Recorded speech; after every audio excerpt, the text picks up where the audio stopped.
అందరికీ నమస్కారం. మనతో పాటు ఐకాన్ ఆస్ట్రాలజర్ గట్టుబల్ సురేష్ బాబు గారు ఉన్నారు. గురుగారితో మాట్లాడదాం. గురుగారు నమస్కారం. జై శ్రీమన్నారాయణ. గురుగారు, డిసెంబర్ మాసంలో చివరిగా మీనరాశి వారికి ఎలాంటి ఫలితాలు ఉండబోతున్నాయి? గ్రహస్థితి ఎలా ఉంది? ఎలాంటి రెమెడీస్ చేసుకుంటే బాగుంటుంది అంటారు? ద్వాదశ రాశుల్లో చివరి రాశి మీనరాశి. ఈ మీనరాశి అదృష్టమో లేకపోతే ఇంకో ఏమనుకుంటారో నాకు తెలియదులే, కానీ కొంతమేర అదృష్టం అని చెప్పుకోవచ్చు. ఎందుకంటే ఏంటి, శని భగవానుడు మా రాశిలోకి వస్తున్నాడు కాబట్టి అదృష్టం అని చెప్పతారా? మాకందరికీ ఏలినాటి శని స్టార్ట్ అవుతుంది అనుకుంటారు. కానీ శని భగవానుడు మీనరాశికి మంచి చేస్తాడు. ఇది చాలామందికి డౌటు, చాలామందికి భయము, చాలామందికి తెలియనటువంటి విషయం ఏంటంటే శని భగవానుడు మీనరాశికి మంచి చేస్తాడు. అది తెలియకుండా చాలామంది నాకు వచ్చేటువంటి కాల్స్లో రెస్ట్ వచ్చేటువంటి పరిష్కారాలు ఎలాంటి, ఎలా ఉంటుంది, 7.5 సంవత్సరం మాకు పట్టేస్తున్నాడు, 19 సంవత్సరం మాకు పట్టేస్తున్నాడు అపోహలో ఉన్నారు. శని భగవానుడు ఉంటే మన చైతన్యం తీసుకొస్తాడు, మీకు మంచి అయితే జరుగుతుంది. ఇది మాత్రం గుర్తుపెట్టుకోవాలి. అయితే మనకి ఇప్పుడు ఎట్లా ఉన్నాడు, సొంత ఇంట్లో రాహు ఉన్నాడు, అలానే మనకి 5వ ఇంట్లో కుజుడు ఉన్నాడు. అలానే మనకి 5వ ఇంట్లో కుజుడితో పాటు మనకి 11వ స్థానంలో శుక్రుడు, 12వ స్థానంలో శని ఉన్నాడు ప్రజెంట్. అయితే ఇప్పుడే మనకి మంచిగా లేదు. ఈ 12వ స్థానంలో శని భగవానుడు ఉండడం వల్ల అనుకున్న పనులు రాకపోవటం, గుర్తింపు లభించదు. మనం ఎంత చేసినా సరే గుర్తింపు అనేది మనకు లభించదు. అలాంటి పరిస్థితుల్లో ఉన్నటువంటి మీనరాశి వాళ్ళు క్షణంగా నైట్ సెలబ్రిటీస్ అయిపోతారు, నైట్ పొలిటీషియన్స్ అయిపోతారు.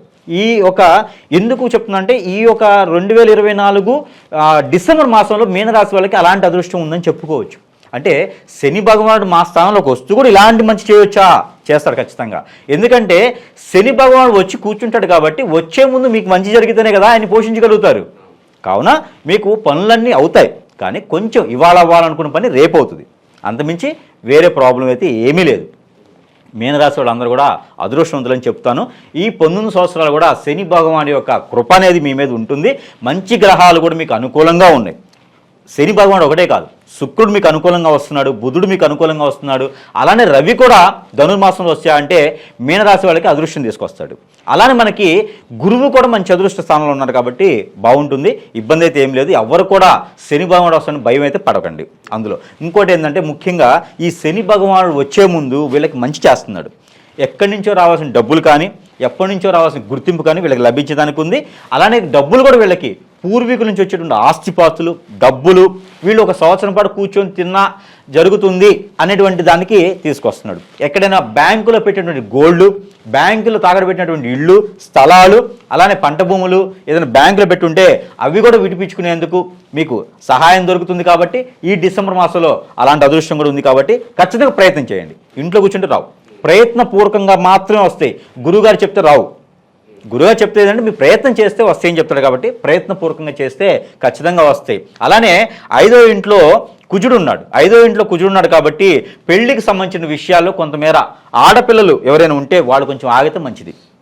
5వ ఇంట్లో గురువు, 5వ ఇంట్లో వీళ్ళకి కేతు ఉన్నాడు కాబట్టి 5వ ఇంట్లో కేతు అనేది వీళ్ళకి కొంచెం ఇబ్బంది ఉంది. అంటే మాంగళ్య బలం అనేది కొంచెం ప్రాబ్లం ఉంది. కాబట్టి కొంతమేర ఈ మాసం మొత్తం కూడా జనవరి 5వ తారీఖు వరకు పెళ్లి సంబంధాలు ఎవరైనా మీనరాశి స్త్రీలు ఉంటే చూడకపోవడం మంచిది. అంటే కుదిరించుకోకపోవడం కూడా మరీ మంచిది. అబ్బాయిలు ఎవరైనా ఉంటే పర్వాలేదు. మీనరాశి అబ్బాయిలకి ఏదైనా సంబంధం కుదరాలన్నా పెళ్లి చేయాలన్నా కూడా అనుకూలంగా ఉంది. కానీ అమ్మాయిలు ఎవరైనా ఉంటే జనవరి 5వ తారీఖు వరకు ఆగితే మరీ మంచి కాలం కలిసి వస్తుందన్నమాట. అయితే వీళ్ళకి ఇంకో విషయం, ఈ మీనరాశి వాళ్ళకి ఏదైనా వ్యాపారం చేయాలనుకుంటే కూడా ఈ డిసెంబర్ 15 తర్వాత 16వ తారీఖు తర్వాత కూడా వ్యాపారం చేస్తే మరీ మంచిది. ఎందుకంటే ధనుర్రాశిలోకి ఏదైతే రవి భగవానుడు ఆ ఒక భాస్కరుడు మనకి మారుతాడు కాబట్టి ధనురాశిలోకి వస్తాడు కాబట్టి 16వ తారీఖున ఆ తద్మేర వీళ్ళని వ్యాపారం చేయాలంటే మరీ బాగుంది. వ్యాపారాల్లో మరి ఎటువంటి వ్యాపారాలు చేస్తే బాగుంటుంది అంటారు గురుగారు? అంటే వీళ్ళకి వచ్చేసి హోటల్స్ కానీ, రెస్టారెంట్స్ కానీ, పాలకు సంబంధించిన ఉత్పత్తుల బిజినెస్ కానీ, స్వీట్ షాప్స్ కానీ చేస్తే ఫుడ్కి సంబంధించినవి మేజర్గా, మరీ ఫుడ్ అంటే చైనీస్ ఐటము లేకపోతే మమూసో ఇలాంటివి కాకుండా ఏదైనా ఫుడ్కి సంబంధించినటువంటి చేసుకుంటే మరీ మంచిది. వెజిటేరియన్గా చేసుకుంటే ఇంకా మంచిది. మీనరాశి వాళ్ళు నాకు తెలిసినంతవరకు నేను చాలామంది హరోస్కోప్ చూశాను. వీళ్ళందరితో పాటు నా గ్రహరీత్యా కూడా చూసుకుంటే కూడా ఇందులో మీనరాశి వాళ్ళు ఎక్కువగా వెజిటేరియన్స్ ఉంటారు. ఎక్కువగా వెజిటేరియన్స్ అంటే నాన్ వెజ్ ఉన్న ఎక్కువ వీళ్ళకి నాన్ వెజ్ అనేది సెట్ అవ్వదు. ఎక్కువ కాలం తెలియరు వీళ్ళకు ఉన్నటువంటి హార్మోన్లు కావచ్చు, హార్మోన్స్ ఇన్బ్యాలెన్స్ కావచ్చు, ఏదైనా కావచ్చు. కానీ వీళ్ళకి వెజిటేరియన్ బిజినెస్ అయితే బాగా కలిసి వచ్చేదానికి అదృష్టం ఉంది. అలానే వీళ్ళు ఇంకోటి కూడా వీళ్ళు మోసపోయేదానికి ఎక్కువ ఆస్కారం కనిపిస్తుంది. ఈ మీనరాశి వాళ్ళు డబ్బు పరంగా ఎవరైనా వచ్చేసి నాకు ఇలా సమస్య ఉంది అంటే వీళ్ళు ఆ డబ్బుని మర్చిపోయి ఇవ్వాలి. మళ్ళీ అడిగేందుకు ఇస్తే అది మోసపోయినట్టు అవుతుంది. వాళ్ళు మళ్ళీ ఇచ్చేదానికి ఉన్నది కాబట్టి ఎవరికైనా డబ్బులు ఇచ్చే ముందు ఆలోచించుకొని ఇస్తే మరీ మంచిది. ఎందుకంటే గోచార రీత్యా వీళ్ళకి అదృష్టం కూడా చూసుకొని ఏదైనా గురువుగారు చూపించుకొని పరిహారాలు ఇస్తారు కాబట్టి అవి చూపించుకుంటే మరీ మంచిది. కానీ నా గ్రహరీత్యా ప్రకారంగా మాత్రము మీనరాశి వాళ్ళకి చూసినప్పుడు మోసపోయే గుణం ఎక్కువ ఉంది కాబట్టి డబ్బులు అనేది ఎదుటి వాళ్ళకి ఇవ్వకుండా ఉంటే మరీ మంచిది. ఇచ్చి బాధపడి ఇబ్బంది పడేది. మీనరాశి వాళ్ళు సెన్సిటివ్ ఉంటారు, ఒక మాట పడరు. అందుకని డబ్బులు ఇచ్చి చెడనిపించుకునే దానికన్నా ఇవ్వకపోవడం అది మంచిది. ఇది మీనరాశి వాళ్ళ పరిస్థితి. ఇంకా వాళ్ళకి వచ్చేసి అదృష్టం ఎలా ఉందంటే ఇది ఆరోగ్యరీత్యా వీళ్ళకి కొంతమేర బాగుందని చెప్పుకోవచ్చు. చిన్న చిన్న సమస్యలు అయితే ఉన్నాయి. Sinus problem, thyroid problem, obesity, ovaries ఇలాంటి ప్రాబ్లమ్స్ అయితే కనిపిస్తున్నాయి. తద్మేర వీళ్ళు ఏదన్నా ఆ పరీక్ష చేయించుకొని కనుక వీళ్ళు టాబ్లెట్స్ సరైన సమయంలో తీసుకుంటే అది పెదక్కుండా ఉంటుంది. లేకపోతే డిసెంబర్ మాసంలో అది రిటర్న్ అయ్యే అవకాశాలు ఎక్కువ ఉన్నాయి కాబట్టి తద్మేర వీళ్ళు ఎక్కడైనా మానేసి ఉంటే కూడా మళ్ళీ పరీక్షలు చేయించుకొని ఎక్కడైనా వైద్యుని దగ్గర చేయించుకుంటే మరీ మంచిది. ఆ ప్రాబ్లం అనేది పెదక్కుండా ఉంటుంది. ఇవేంటంటే దీర్ఘకాలికంగా వచ్చేటువంటి ప్రాబ్లమ్స్ కాబట్టి అవి పెదక్కుండేందుకు ఇలాంటి టాబ్లెట్స్ వాడటమో దానికి సంబంధించిన మందులు వాడితే సరిపోతుంది. ఇది ఆరోగ్య సమస్య.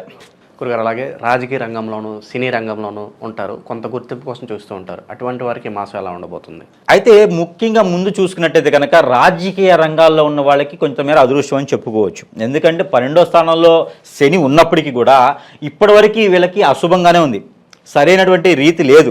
కానీ ఇప్పుడు కొంతమేర ముందుకు వెళ్తారని చెప్పుకోవచ్చు. నా ఒక క్యాడర్లో ఉన్నటువంటి పర్సన్స్ని కొంతమేర గుర్తించి అంటే పోయిన మాసాలన్నింటికన్నా కొంత బెటర్ అనుకోవచ్చు. ఎందుకంటే గత 3-4 మాసాల ముందే శని భగవానుడు మారక ముందు వీళ్ళకి మంచి చేస్తాడు. ఆ మంచి చేసే తరుణంలో ఈ పొలిటీషియన్స్ కూడా కొంత మంచి చేసే అదృష్టం ఉంది కాబట్టి తద్వారా వీళ్ళు ప్రయత్నం చేస్తే క్యాడర్ రాకపోవచ్చు, కానీ గుర్తింపు అనేది ఖచ్చితంగా వస్తుంది. వీళ్ళకి క్యాడర్ ఏంటంటే వచ్చే సంవత్సరంలో మార్చి తర్వాత మంచి గ్రోతింగ్ అనేది కనిపిస్తుంది కాబట్టి తద్వారా వీళ్ళు కొంచెం ఓర్పుతో ఉంటే వీళ్ళకి వెసులుబాటు అనేది ఖచ్చితంగా ఉంటుంది. గురుగారు అలాగే శుభకార్యాలు జరగడానికి మరి ఏమైనా ఆస్కారం కనిపిస్తుంది ఈ మాసం మీనరాశి వారికి? ఖచ్చితంగా ఉంటుంది. శుభకార్యాలంటే అనుకోని చేసేటువంటి శుభకార్యాలంటే ఇంట్లో పెళ్ళిళ్ళు కానివ్వండి, పేరెంటాలు కానివ్వండి, అలాంటి వాటికన్నా కూడా దైవ అనుగ్రహంగా చేసేటువంటి వ్రతాలు కానీ ఆ దేవుని పరంగా ఇచ్చేటువంటి పూజలు, హోమాలు ఇలాంటి జరిగేటువంటి అదృష్టం ఈ మీనరాశిలో వాళ్ళకు ఉంది. ఏంటంటే ఎక్కడో ఎవరు గృహం కట్టేసి దానికి ఆ గృహానికి సంబంధించినటువంటి శోభ చేసేసి అక్కడ ఏదైనా పూజ చేయించుకోవడం, లేకపోతే అక్కడ ఏదైనా గాయత్రి నోము నోచుకోవడం కానివ్వండి, ఏదైనా హోమం చేయించుకోవడం కానివ్వండి, అన్ఎక్స్పెక్టెడ్గా అనుకొని చేయించేటువంటి కార్యక్రమాలు ఎక్కువ కనిపిస్తున్నాయి. కానీ శుభకార్యాలుగా అయితే ఎక్కువ అయితే డిసెంబర్ మాసంలో ఏం కనిపించట్లా. ధనుర్మాసం సంబంధించిన హోమాలు కావచ్చు, ధనుర్మాసం సంబంధించిన పూజలు అలాంటివి చేసుకునే దానికి ఎక్కువ కనిపిస్తూ ఉంది. ఈ మాసంలో మీనరాశి వారు ఎటువంటి పరిహారాలు చేసుకోవడం ద్వారా మంచి ఫలితాలు పొందడానికి అవకాశం ఉంటుందంటారు? ఈ మీనరాశి వాళ్ళు ఖచ్చితంగా డిసెంబర్ మాసం గుర్తుండిపోయేలా కావాలంటే చిన్న చిన్న పరిహారాల ద్వారా కూడా వీళ్ళకి ఆ గ్రహరీత్యా ఉన్నటువంటి అవకాశాలు, ఆ గ్రహరీత్యా ఉన్నటువంటి అశుభ దృష్టి కూడా శుభ దృష్టిగా మలుచుకునేందుకు. ఎందుకంటే 12 ఇంట్లో శని ఉన్నాడు, అలానే మనకు 4 ఇంట్లో కుజుడు ఉన్నారు కాబట్టి కొంతమేర ప్రాబ్లం ఉన్నది వీళ్ళకి. ఆ మాంగళ్య బలాలకి ఇవన్నీ కూడా వీళ్ళకి అంటే వీళ్ళకి మధ్యన కంపాటబిలిటీ కూడా తక్కువ కనిపిస్తూ ఉంది. తగాదలు అవ్వటం, గొడవలు అవ్వటం, దాని మధ్యలో పెద్దవాళ్ళు దూరటం, ఆ పెద్దవాళ్ళు దూరటం ఇంకా పెద్ద తగాదాలు అవ్వటం, విడాకుల దాకా వెళ్ళేటువంటి అవకాశాలు ఎక్కువ సడన్గా తెలియకుండా. అందువలన వీళ్ళు ఏంటంటే మాంగళ్య వ్రతం అని చెప్పేసి అని ఉంటుంది. తద్మేర వీళ్ళు గౌరీదేవికి పూజించుకుంటే ఆడవాళ్ళు, మీనరాశి ఆడవాళ్ళు ఎవరైతే ఉన్నారో గౌరీదేవికి కానీ లక్ష్మీ అమ్మవారికి గనక వీళ్ళు కుంకుమార్చన చేయించిన, లక్ష్మీ అమ్మవారి దర్శనం చేసుకున్నాం, 5 నారికేళాలు సమర్పించినా కూడా వీళ్ళకి మంచి అదృష్టం అనేది, మాంగళ్య బలం అనేది గట్టిగా ఉంటుంది కాబట్టి ఇబ్బంది లేకుండా ఉంటుంది. ఇది ఆడవాళ్ళు చేయాల్సిన పని. అలానే కోతికి గనక, మనకి కోతులు ఉంటాయి కదా, హనుమాన్కి గనక కోతులు ఉంటాయి. ఈ కోతి గనక వీళ్ళు కొబ్బరి చిప్పలు వేసినా, అలానే అరటిపళ్ళు దానం చేస్తే కూడా మరీ మంచిది. ఆడవాళ్ళు, మీనరాశిలో ఉన్నటువంటి ఆడవాళ్ళు ఈ పని చేయడం ద్వారా ఆ మాంగళ్య బలం బాగుంటుంది. అక్కడ దోషాలు ఏమైనా ఉంటే కూడా తొలగిపోయేసి వాళ్ళిద్దరి మధ్యన కంపాటబిలిటీ దగ్గర అయ్యేదానికి ఆస్కారం ఎక్కువ కనిపిస్తూ ఉంది. ఎందుకంటే వీళ్ళకి కలత్ర దోషం ఒకటి ఉంది. ఆ కలత్ర దోషం వల్ల అనుకోకుండా గొడవలు అవుతాయి. దానివలన ఈ ప్రాబ్లం అనేది రాకుండా ఉండేందుకు కోతికి గనక వీళ్ళు కొబ్బరి చిప్పలు కానీ అలానే ఈ అరటిపళ్ళు కానీ సమర్పించినట్టయితే ఆ దోషానికి విమోచనం దొరుకుతుంది. తద్వారా వీళ్ళు బాగుండేదానికి ఆస్కారం ఎక్కువ ఉంది. ఎవరైనా బిజినెస్ కానీ కొత్తగా ఎవరైనా వ్యాపారాలు మొదలుపెట్టుకున్నా, ఆల్రెడీ ఉన్న వ్యాపారాలు నష్టపోతున్నా, వీళ్ళకి తద్వారా గ్రహరీత్యా ఏదైనా ఇబ్బందులున్నా తొలగిపోయేందుకు మీనరాశి వాళ్ళు ఏం చేయాలంటే ఈ నీటి మనం ఇంట్లో అయినా సరే ఒక తొట్టిలో కానివ్వండి, ఒక బకెట్లో కానీ నీరు తీసుకొని ఆ బకెట్లో కనుక వీళ్ళు ఒక దీపం మట్టి ప్రమిదను కనుక వీళ్ళు వదిలినట్టయితే కనుక మంచి అదృష్టం అనేది కనిపిస్తుంది. లేదేదైనా ఆలయంలో వీళ్ళకి సమయం కుదిరితే ఆలయాల్లో కనుక వీళ్ళు దీపారాధన కనీసం ఒక 3 దీపాలు 6 ఒత్తులతో వేసి దీపారాధన చేసినట్లయితే ఎలాంటి ఆలయమైనా సరే, అందులో ముఖ్యంగా హనుమాన్ ఆలయం అయితే ఇంకా మంచిది. సాయం సంధి వేళలో కావచ్చు, లేదా ఉదయం 10 గంటల లోపు, ఏ రోజైనా సరే 10 గంటల సమయం లోపు, ఉదయం 10 గంటల లోపు కనుక వీళ్ళు దీపారాధన చేసినట్లయితే మరీ అద్భుతమైనటువంటి ఫలితం ఉండేదానికి ఎక్కువ ఆస్కారం ఉంది. ఏదైనా లక్ష్మీ నరసింహస్వామి ఆలయంలో కనుక ఓన్లీ నరసింహస్వామి ఉండే ఆలయాలు కాకుండా లక్ష్మీ స్వరూపంగా లక్ష్మీ నరసింహస్వామి ఆలయంలో కనుక వీళ్ళు ఏదైనా ఒక శనివారం కానీ ఒక మంగళవారం కానీ పులిహోర నైవేద్యంగా సమర్పిస్తే కూడా, గంధము ఆ ఒక నైవేద్యంగా సమర్పిస్తే కూడా, శుక్రవార అభిషేకంలో కనుక పాల్గొంటే కనుక వీళ్ళకి అద్భుతమైనటువంటి ఫలాలు కూడా వచ్చేటువంటి అదృష్టం ఎక్కువ కనిపిస్తోంది.